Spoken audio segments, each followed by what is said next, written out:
میری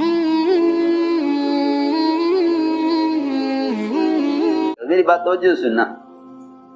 جو صحابہ بادشاہوں کو دعوت دینے گئے، جو صحابہ بادشاہوں کو دعوت دینے گئے، انہوں نے بادشاہوں سے اس طرح بات کی ہے جیسے کسی غلام سے کی جاتی ہے.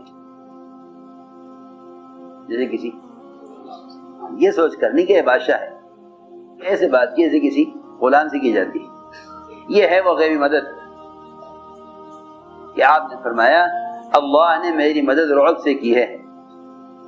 اللہ نے میری مدد رعب سے کی ہے. 1 مہینے کی مسافت تک آپ کا رعب، اللہ نے میری مدد رعب سے کی ہے. ربیع بن عامر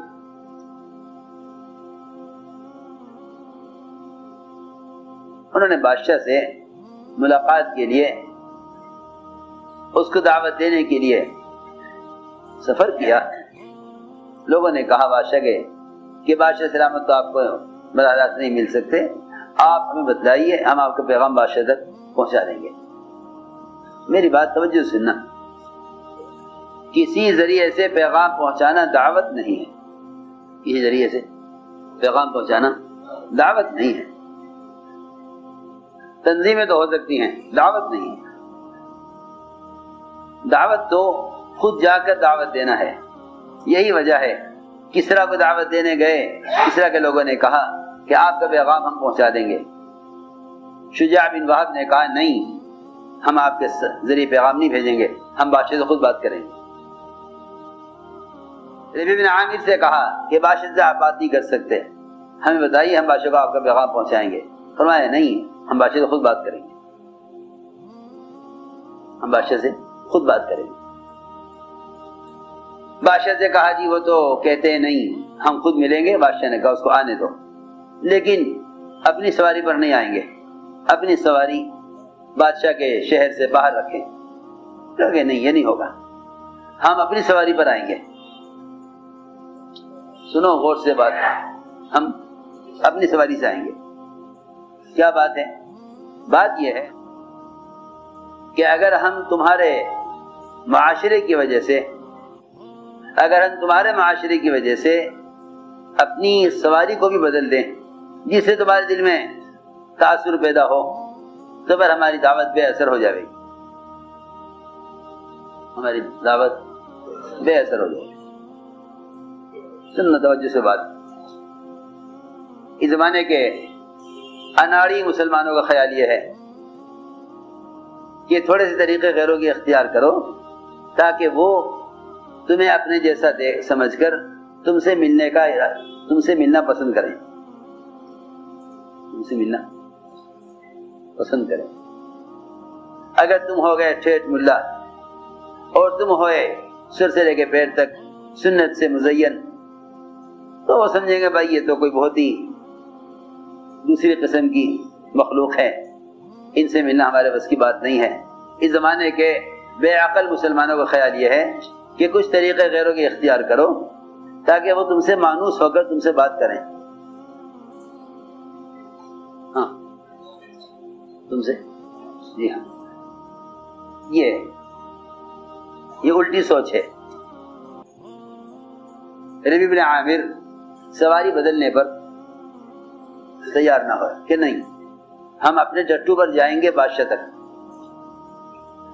بادشاہ کے محل تک چلے گئے، وہاں روک دیا گیا کہ پھر یہاں سے آپ بادشاہ کے سامنے اس کے تخت کے قریب تک پیدل جائیں. کہا نہیں، میں تو اپنی سواری پر بادشاہ کے تخت تک پہنچوں گا. بادشاہ سے کہا جی وہ تو نہیں مانتے کہ بھئی ان کو جیسے وہ آئیں ایسے آنے دیں. سمجھتے تھے جتنا تاثر مسلمان کے دل میں باطل کا ہوگا اتنا ہی باطل مسلمان کی بات سے بے اثر ہوگا، اور جتنا تاثر مسلمان کے دل میں باطل کی طاقت کا ہوگا اتنا ہی غیروں کے دلوں میں سے اسلام کی قوت، اسلام کا رعب نکل جائے گا. اسلام کا رعب تو اتباع سنت میں ہے. اسلام کا رعب، یہ بات یاد رکھو، اسلام کا رعب اتباع سنت میں ہے. جس رعب سے اللہ نے محمد صلی اللہ علیہ وسلم کی مدد کی ہے، اللہ نے وہ رعب قیامت تک کے لیے آپ کی سنتوں میں رکھ دیا. جو جتنا زیادہ سے زیادہ متبع سنت ہوگا اس سے باطل اتنا ہی زیادہ مرعوب ہوگا، اس سے باطل اتنا ہی ڈرے گا باطل اس شخص سے جو جتنا زیادہ سے زیادہ سنت کا پابند ہوگا. وہاں پہنچے تو ایسا نرم قالین کہ ان کے ٹٹو کے پاؤں اس میں دھسنے لگے، اسے چلا نہ جاوے. نیزہ اٹھایا اور سارا قالین پھاڑتے چلے گئے. زمین صاف کی اب ٹٹو کے چلنے کے لیے. وہ اتنا نرم قالین تھا کہ اس پر ٹٹو کے پاؤں دھس رہے تھے. اسے سارے قالین کو نیزے سے پھاڑا، سارے قالین کو نیزے سے پھاڑتے چلے گئے. بادشاہ کے تخت تک پہنچ گئے. سونے کے تاروں سے بنے ہوئے گاؤ تکیے بڑے بڑے رکھے ہوئے تھے. بڑا مزین کیا ہوا تھا بادشاہ نے اپنے محل کو ربیع بن عامر کو متاثر کرنے کے لیے. سونے کے تاروں سے بنے ہوئے گاؤ تکیے رکھے ہوئے تھے. انہیں خیال ہوا کہ اب یہاں تک پہنچ گیا، اب ٹٹو سے اتر کر اس کے تخت پر چڑھ کر اس سے بات کرنی ہے. اور ٹٹو سے اترے تو وہ بھاگنے لگا ادھر ادھر کہ اسے باندھنا ہے کہیں. اسے باندھنے کے لیے بادشاہ کے جو گاؤ تکیے سونے کے تاروں سے بنے ہوئے رکھے ہوئے تھے، ان تکیوں کے اندر نیزے سے سوراخ کیا ہر بار. اس میں اپنے ٹٹو کی رسی کو پھرو کر باندھا. اتنے بھاری تکیے تھے سونے کے کہ وہ ٹٹو ان کو لے کے بھاگ نہیں سکتا تھا. ٹٹو کو باندھنے کے لیے اور کوئی راستہ نہ ملا تو انہوں نے سونے کے تاروں سے بنے ہوئے تکیوں میں اپنے نیزے سے سوراخ کیا اور اس میں رسی پروئی اور اپنے ٹٹو کو وہاں باندھ. یہ سارا منظر بادشاہ دیکھ رہا، سارا منظر بادشاہ دیکھ رہا. جس دربار کو انہیں متاثر کرنے کے لیے سجایا گیا تھا، انہیں یہ سارا کام اس لیے کیا تاکہ پہلے اس کے دل میں یہ بات بیٹھ جائے کہ مسلمان ہمارے ملک و مال سے متاثر نہیں ہے. اور مسلمان کا حال یہ ہے کہ تو بیچارہ دعائیں بھی کرے گا تو یوں دعا کرے گا کہ اے اللہ غیروں سے اقتدار ہٹ کر مسلمان کے پاس آ جائے، غیروں سے اقتدار ہٹ کر مسلمان کے پاس آ جائے. غیروں کے اسباب ان کا ملک و مال دیکھ کر یوں دعا کرے گا کاش یہ سارے ملک و مال اور یہ ساری حکومتیں اور یہ سارا دنیا کا سامان اور یہ سارے ہتھیار مسلمان کے پاس ہوتے تاکہ مسلمان ان کے ذریعے اسلام قائم کر لیتا. آج بھی مسلمان حکام یہ چاہتے ہیں کہ پہلے مسلمان کو اقتدار ملے تاکہ پھر اسلام قائم ہو.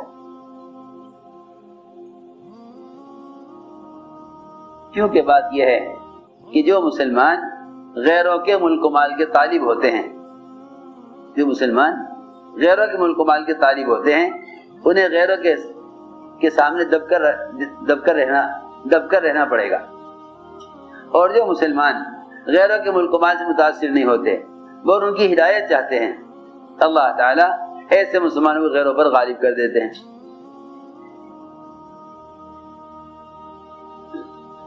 سارا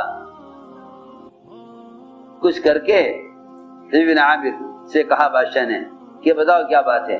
نے کہا اس تھوڑی بات ہوگی کہ آپ تخت سے بیٹھے میں نیچے کھڑا، میں تو آپ کے سامنے بیٹھ کر بات کروں گا.